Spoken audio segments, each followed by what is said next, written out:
No carryover from the hit batsman on Saturday as Jonathan Sanchez and the Giants met the Mets again in the fifth. Mets down 1-0, but not for long. It's a rare muscle-up moment for Luis Castillo. Upper deck poke. 2-run job. Mets up 2-1 on Castillo's first homer since May of last year. Still 2-1 in the eighth. Randy Wynn, RBI double. Eugenio Velez comes in to score to tie the game at 2. Still 2-all. Bottom of the ninth, the Mets with a single, a sacrifice, and the game winner. Daniel Murphy to right. Nate Shearholtz comes up throwing, but too late to get Jeff Francoeur a walk-off. The first for Murphy, and the Mets' first walk-off since late May. None of those games have ever ended with a final score of 10-3 or 7-3. Also a football score, which gets us nice into the second game. Troy Tulowitzki grounds one to the left side. Carlos Gonzalez caught in a rundown between second and third. He's going to get tagged out. Tulowitzki also caught trying to take second, but a run scores on the play. Don't see that every day. Clint Barvis, crush job of Rick Vanderhurk. Rockies had a 3-0 lead. Top of the third, Carlos Gonzalez off Vanderhurk, and it's 4-0 Rockies. Apparently they didn't like the way that first game lined up, so they're trying a little different the second game. Bottom of the fourth, base loaded, 2 outs. Jorge De La Rosa throws the ball in the dirt. Yorvin Torrealba scampers to track it down, tosses back to De La Rosa, gets Hanley Ramirez at the plate. Rafael Betancourt blows the high cheese by Hanley Ramirez in the bottom of the Houston Street, hoping for a 4-out save. Jorge Cantu, deep fly to left. Ballpark will hold it, and so too will Ryan Spilborghs. Another Marlin threat stop. Street gets Dan Ugla looking, and then one batter later gets Wes Helms raising the eye level there. Rockies win 7-3. Rocky pitchers 14 strikeouts in the split. Sunday night baseball scheduled to be Phillies and Braves, then Mother Nature got involved. We had rain. Grounds crew uncovering the tarp. Teams play ball an hour 37 minutes after they delayed the game. Conditions ripe, though, for Ryan Howard. Fill your horn. Off Javier Vasquez. Howard's 29th, 1-0 Phils. In the fourth, Matt Diaz against J.A. Happ. First pitch, Diaz attempts to bunt. It's a ball. Next pitch, Diaz not bunting. This is better. Opposite field for a home run is 7th to tie it up at 1. In the 6th, it's Ryan Howard. Up again. Second verse, same as the first. It was high, deep, and gone. His 30th. Howard, all grins. 20th career multi-home run game, is 30th of the season. J.A. Happ on the mound. Best road ERA in the majors for the best road team in the bigs, but a little wild on Sunday. Walking Adam LaRoche with 2 outs and 2 on in the 6th. He walked 6 on the night. Bases loaded for Ryan Church. Chock full of Braves. Here's Church. Goes after that high fastball. The other way, it'll be squeezed, and Happ's out of trouble. In the 7th, Garrett Anderson up. Happ gets him to the 3-6-3 double play. Happ's now allowed 2 earned runs or fewer in 11 of his 16 starts, just 1 on Sunday night. Ninth inning decision time for Charlie Manuel. Fills up 4-1. Looking into his bullpen, he's got Brad Lidge, who blew the save Saturday night warming up. Instead goes to Scott Ayer, who promptly walks Greg Norton. Manuel, okay, I'll do it. Here comes Lidge, leading the majors in blown saves. He's got 8 of them. Omar Infante, and a sigh of relief. Phillies win 4-1. Oh, happy day. They're now 37-20 away from Philadelphia. They had to play 13 innings. They won by 9 runs. Torrey Hunter back in the Angels lineup after missing more than a month with a strained groin. All right, bottom of the ninth, Brian Fuentes in to close it out for the Angels, right? They have an 8-7 lead. Well, Brian Roberts on second after a leadoff double. He's stealing third. Ball mishandled by Mike Napoli. Still 1 on for Adam Jones to deep left. And actually, the ballpark will hold it. So Roberts tags, scores. We're all tied at 8. We go to extras. All right, pretty normal still at this point. Top of the 11th, base loaded, 1 out. Torrey Hunter, here he is. Chance to be a hero or line into the 4-3 double play. Ends the inning in the threat. Top of the 13th we go. Still tied at 8. Base loaded yet again for Hunter. chance to come through, this time with a comebacker. Up the middle, Bobby Abreu scores. Angels a 9-8 lead. So that's their first run of the 13th inning, right? Next batter is Eric Ibar. He's going to single off the wall and right. Juan Rivera and Kendry Morales score. Angels have 3 runs now in this half of the extra inning. 2 batters later, Howie Kendrick grounds out to third. That's okay there. Well, insurance run. Torrey Hunter scores. So the Angels have now scored 4 runs in the top of the 13th. Next batter, Sean Figgins. Figgins had himself a milestone kind of ball game. Doubles to right. Ibar scores. So the Angels have 5 runs now in the 13th. Pretty much you figure the game's over, but let's tack on another insurance run or 2. Meiser is tourist, the single to the left. Figgins is going to score easily. Angels have 6 runs now scored in the top of the 13th. It's 14-8. Oh, insurance extra. Juan Rivera, a 3-run jack, his 19th. All part of a 9-run 13th inning for the Halos, who bang out 23 hits. The Angels now 21-8 since the break. They're 25-8, best in the bigs in day games this season. All right, the 9 runs were the most scored in 1 extra inning since San Diego did it in the 10th against the Phils back in May of '95. Figgins had 4 hits the game, including the 1,000th of his career. It remains a 3-team race. Toronto in Tampa. Rays up 1-0. Vernon Wells lines a single. In the center, B.J. Upton comes up firing. Collision at the plate. Aaron Hill slams into Deano Navarro. Hill is safe. Both would be down just momentarily. Both would be okay. Watch it again. Navarro catches as Hill runs low into his left knee, but Navarro's not able to make the tag before stumbling back a couple steps. And how smart is Hill? Touches home plate, tie the game at 1. To the 8th. Bases loaded, 2 down. Greg Zaun, he's a pinch hitter. Facing Brandon League. And Zaun, get out of town, and he means it. For Zaun, 2nd career pinch hit grand slam. Zaun actually hit a walk-off grand slam for the Jays against the Rays last season. Old school.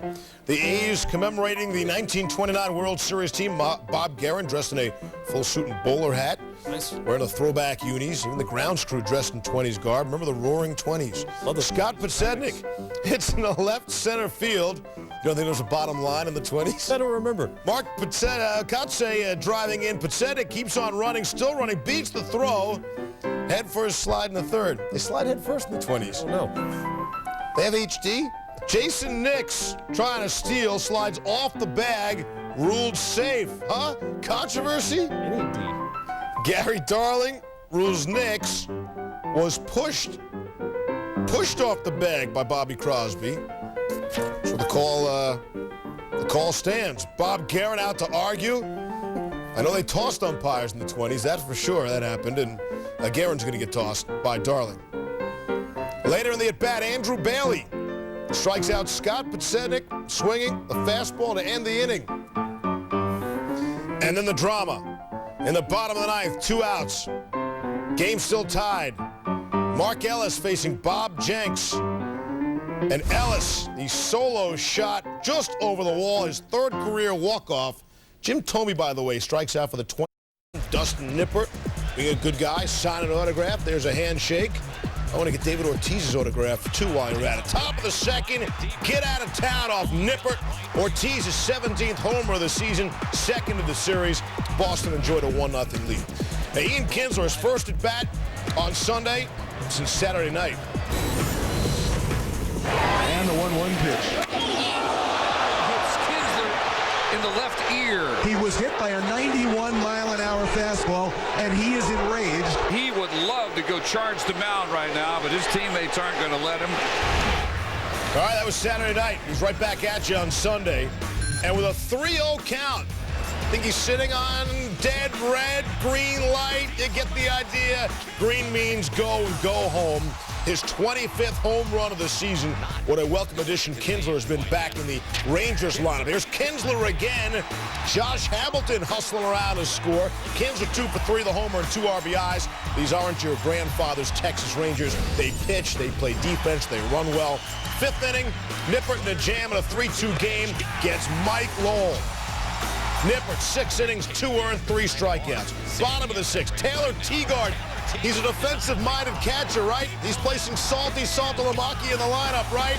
He goes big fly. 5th home run of the year. It's all going right for Texas. Top of the 7th, Dustin Pedroia smacks one. That'll go as his 10th of the season. It's a 1-run game. Texas, they go to their deep bullpen. C.J. Wilson, the flamethrower, right?